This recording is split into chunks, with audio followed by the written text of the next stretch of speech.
Insiya mo rin pagkakitaan ta. Kakitaan sa mga YouTube.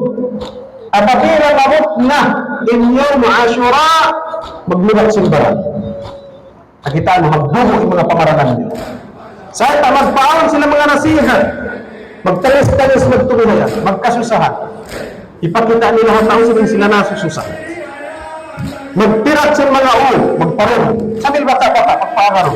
Magluwag sa daghan. Diba? Unin kanila.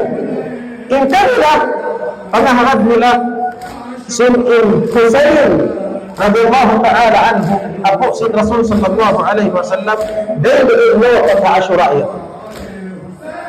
Dahil na syahid. Sa ating kasyahid niya na ang niya. In Husayn radiyallahu ta'ala anhu. In kita wala pa dinay.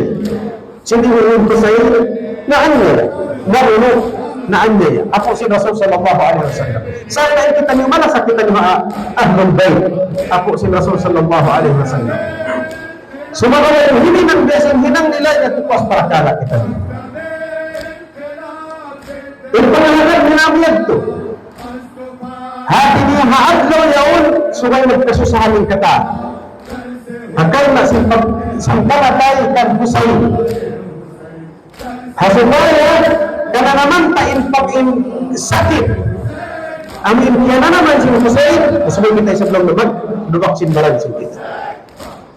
Subay kita magtarong ang pawano. Biar, imparasya. Ang hanap nila at in Husayn radiyallahu ta'ala anhu, dahil mga anak apo si Rasul, imam, dakula, sa tamasum, di magpakarisa. Dia kahit yan ulit.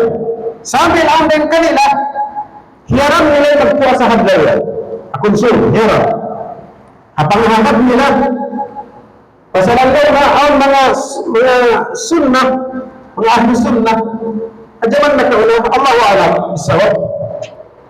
Nagpuasa sila sa kamuno, hati naman kuntara nyo sa'yo. Nagpuasa sila sa kamatayan Husayn. Allahu alam, bangkun na itaulog lang. Sa dihatin, panghanap nila, kailan ang kanila. Hanggang lang naman sa nagpuasa sila, sa nagsarat, support sila pa Allah Ta'ala, sinkamulog kan Husayn. Ang pinahlusun lang yung dihat to. Wala naman kita nag-alang, nakaangan-angan kita lihat, hanggang kita nagpuasa, kasawasin, pagsarang sukul pa Allah Ta'ala sinamon ni Husayn. In kita malasakit ha anak apo si Rasul sallallahu alaihi wasallam.